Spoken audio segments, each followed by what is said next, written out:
Hi everyone, I owe you guys an update because I set this hypothesis for myself for YouTube of like when I would have a certain amount of videos and I keep posting consistently, that over time it would steadily grow, and then I stopped uploading completely. So let me explain to you what happened. As you guys know, in around October it was time where I said I'm going to start a business. I want to start something on my own. I was making long days at work, behind my computer here at home as a remote job, thinking, how long am I gonna keep doing this? Where I have this idea, this vision of the future where I want to start something new, but I just cannot get there because I just keep being busy with work, being tired and exhausted after long days, and not having enough time and not enough energy. And so I started waking up at 6. I made this video about how it really increased my productivity. I added like 20 hours a week extra that I could put into my side projects. But I felt like it wasn't enough to build something off the ground. I was filling all this time with YouTube. And if you are a YouTuber, like creating a video is not something you just do in 3 hours. It takes a lot of hours. It takes recording, it takes editing, it takes finding B-roll, it takes selecting music for the background. My process takes about 15 hours per video. So out of those 20 hours I had extra, I was just doing YouTube, but I felt I wanted more. In January, I quit my full-time job.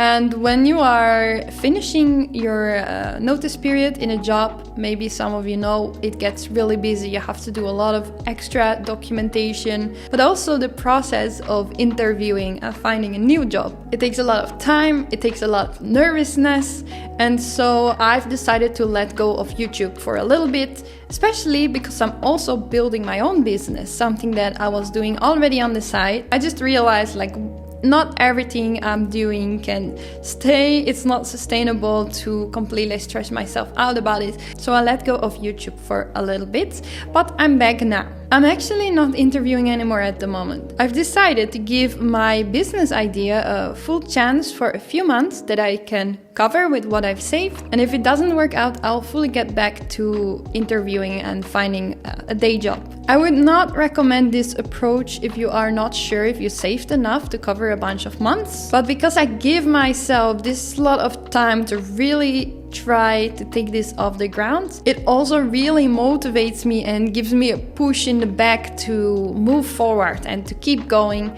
and to not get into details too much, but really try to set something up. So I said that I would update you guys on how things are going. We're now about 6 months in, 7 almost, from when I started in October, and I can tell you it's been mostly a roller coaster where I was just changing direction.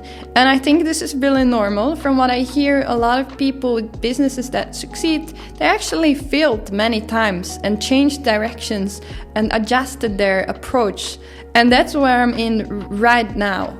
For many, many years, from when I was a teenager into design school, I dreamt of starting my own company and building my own vision and my own message. And I didn't know what shape that would take. I used to think it was maybe like starting a design studio. And later I thought it was just me freelancing. But last year, October, I was kind of imagining a future for myself and what I want that to look like. And I just realized I want to do what I did for my master's project. I want to research, I want to experiment, I want to combine crazy stuff and innovate. I want to use AI models and the newest researches out there and build something from it. Doing these kinds of projects is not something you can easily find as a day job, and you need to have an income stream. So I got stuck to this idea that I need to work for someone else in order to gain enough money to do what I want to do. But when you work for someone else, all your time and all your energy goes into that work because you also want to do this right, so you're worth the money that you're making. When in October I realized I want to change my life, I want to wake up earlier and actually start building something with those extra hours I can create in the morning, I thought maybe I will start a consultancy. This way I could charge people for my knowledge and with that money work on my own projects. It's also something you could easily do next to a full-time job because you don't need to invest much to start it, and you could start with just finding a few hours to help people out. And that's where I started with latent noise. I wanted this to be a consultancy where I would just train other people with my knowledge, because I have specialized in creativity and AI, but I know there's a lot of people like that out there, especially during the recent years. More and more people are getting familiar with AI and using that as their strengths. So I started to realize, why would people come to me? What is it that I stand out with? And what is the problem that I'm solving for others? Is it the fact that they're running behind on technology? Is it the fact that they're trouble catching up? And why can I not use ChatGPT to get to these answers? I was really struggling to find out who would be my target audience and why would they come to me? What's the problem that I'm solving? So I was already building a bit of a brand around latent noise. I was creating these videos to gain some sort of audience. But it wasn't until Christmas last year and reading some of these business books that I realized I'm solving a completely different problem. I'm solving a problem for myself. It's the problem where I want to have some way to monetize working on my experiments and bringing these processes into action, where you're combining all kinds of research and all kinds of perspectives. And I started to realize that this is actually the problem that a lot of people have. They want to spend time on what they love doing, but they're stuck in this day job trap where you cannot get out because you need the income. You cannot just start living a dream without some sort of income and just hoping that everything will work out. That's a little bit naive. So I've made a shift towards, how can I solve this problem that I'm solving for myself, also for others? And so at first I came up with this concept of, what if we build a platform where we can monetize the creative process?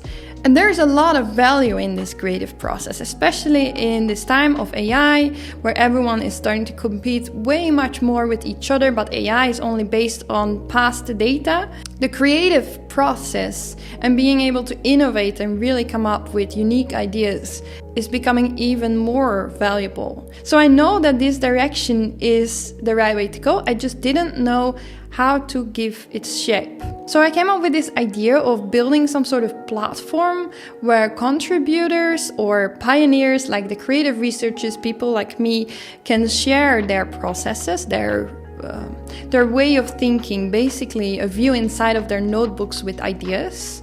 And where other people like innovators or creative directors, people who are looking for inspiration and uniqueness, can pay and follow these kinds of projects. But for me to be able to put in time and effort, especially next to working a full-time job, I could not just start hiring a developer to build this thing, especially if you don't know if it's going to work. So I would literally want to measure if there is enough demand for it, if anyone is willing to pay for this. In January, I read this book, $1 Million Weekend. And next to that, I just know from experience that if you ask people, do you want something? They always say yes. People always want something. And you put it also in this way in their brain that they want it. Even if you ask people, would you pay for this a certain amount? Often people say yes, until the moment where they actually supposed to pay for something. That's often the moment where people are, well, I think someone else would pay for it. But not me. I have actually a lot of good excuses why not to.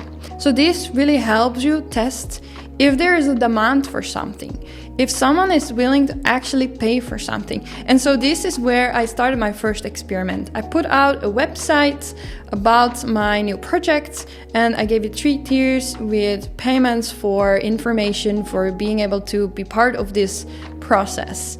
And it was only short after I sent it to a few people to kind of test it with that I got the feedback like, well, you're asking the wrong people, because the people who would be contributing their processes or their creative research, why would they be paying for? They wouldn't be the ones buying them. So I shifted my first experiment to the next experiment. And you could say the first experiment failed, but actually a failed experiment is also a great outcome.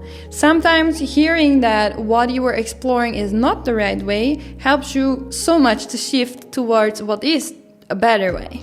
And so you learn. So my first experiment, I put it aside. My next experiment is where I'm at now. It's now half a year in. But of course, I haven't stopped working until a month ago, and now things are starting to speed up a lot more. So in my second experiment, I wanted to test a real life situation. So I asked a bunch of people to contribute to me one of their projects, one of their work processes, one of their sketches or diagrams or documentation of how they came from A to B and what were the things they explored in the middle, so that I could use these few first projects to actually start selling it to people literally through approaching people and ask, pay me something for it and you'll get this in return. This way I would have kind of like a prototype of what the platform would look like and be like. And one of the feedbacks I got was, how are you gonna give this a shape? How are you gonna send this to people? Are you just gonna send them random files? Because what they're supposed to do with that? So I started conceptualizing more of what I'm doing.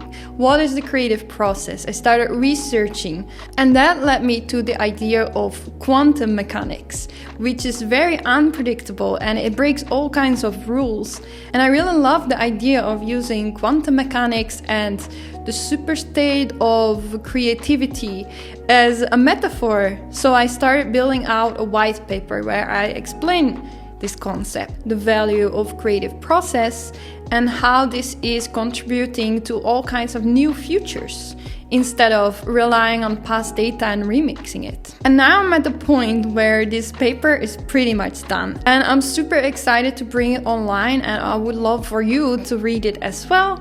But of course, that means there is a demand for it, and maybe you're part of this experiment. Either way, you can go to Qtures.com. I use the name Quantum Futures, as in there are multiple states of the future. Until we get there, we don't know what it's going to be. Qtures is just short for Quantum Futures. And there you are able to purchase this white paper, and 90% of your purchase goes directly to the 3 contributors that are featured in the white paper. It's literally this week, the first week of April 2025, when I finish this white paper that I'm talking about, and I'm selling it to people directly in all kinds of ways.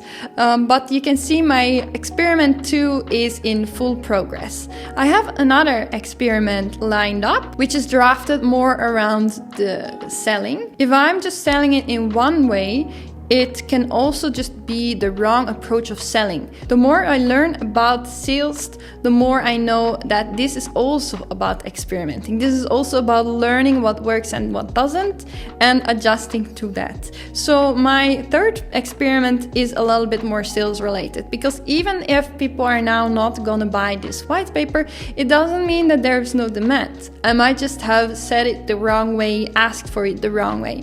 So my third experiment is lined up, and I know there are going to be many more, but I want to take this experimental route so that I keep flexible in my thinking, I keep adjusting, because a success never starts with an idea, an input, and turns into an output. It always comes with feels, it always comes with adjustments and a lot of learning. So I encourage you to do the same.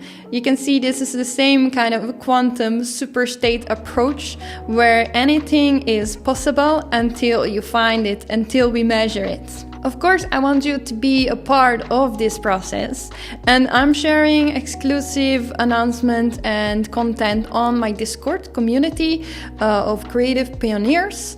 So please take a look in the description to sign up for that.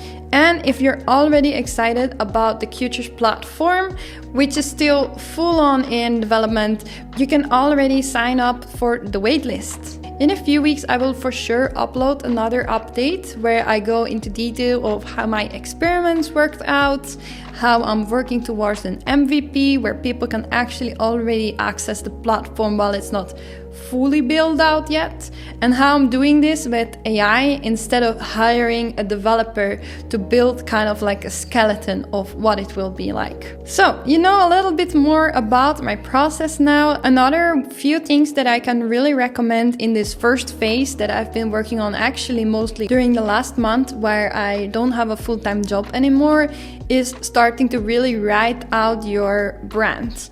So I'm writing down my brand guidelines. What's my target audience?